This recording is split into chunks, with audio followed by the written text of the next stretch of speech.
आँखी माँ गजरा रानी का खरबर जाए, बेनी माँ गजरा तैहा का खरबर लगाए। आँखी माँ गजरा तैहा का खरबर जाए, बेनी माँ गजरा तैहा का खरबर लगाए। ये बता देना वो, तै बता देना वो, छोटे कंदिल माते कौन ला लुकाए। छोटे कंदिल माते हाँ कौन ला बसाए।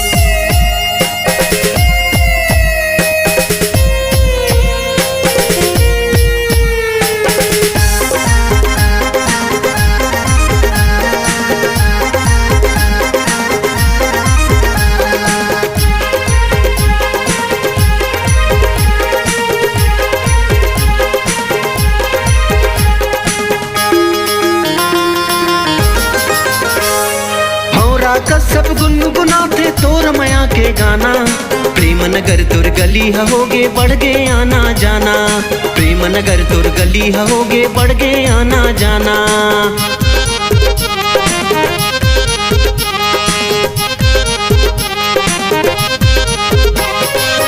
दगले तोर गुज्जर काया चढ़ती तोर जवानी।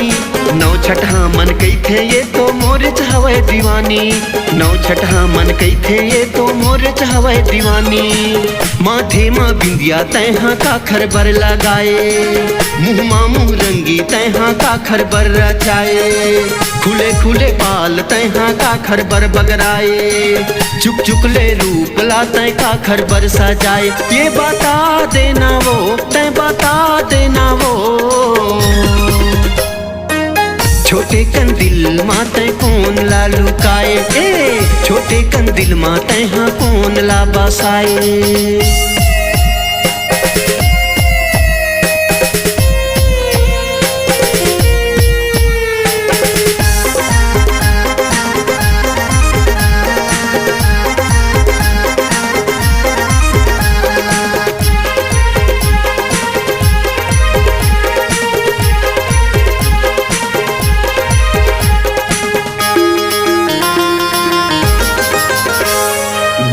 दिन बढ़त है तोरे तन के वो सुखदाई।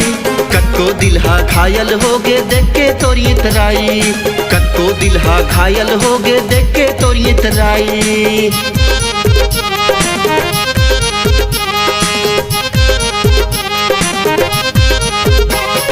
सज संवर के घर ले निकले देखे सब लखने की।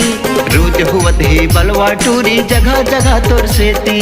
रोज हुवत है बलवा टूरी जगह जगह तोर सेती। हाथे माँ मेहंदी तैहा का खरबर रचाए, काने माँ बाली तैहा का खरबर झुलाए। आनी बानी तन माँ कपड़ा का खरबर सजाए, पावे माँ पैरी तैहा का खरबर झनकाए। ये बता देना वो, तै बता देना वो,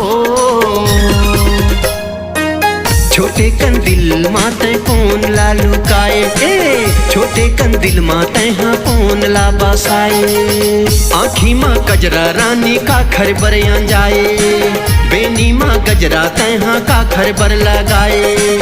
आँखी माँ गजरा तैहा का खरबर जाए, बेनी माँ गजरा तैहा का खरबर लगाए। ये बता देना वो, तै बता देना वो, छोटे कंदिल माते कौन ला लुकाए। छोटे कंदिल माते हाँ कौन ला बसाए। छोटे कंदिल माते कौन ला लुकाए। छोटे कंदिल माते हाँ कौन ला बसाए। छोटे कंदिल माते हाँ कौन ला बसाए।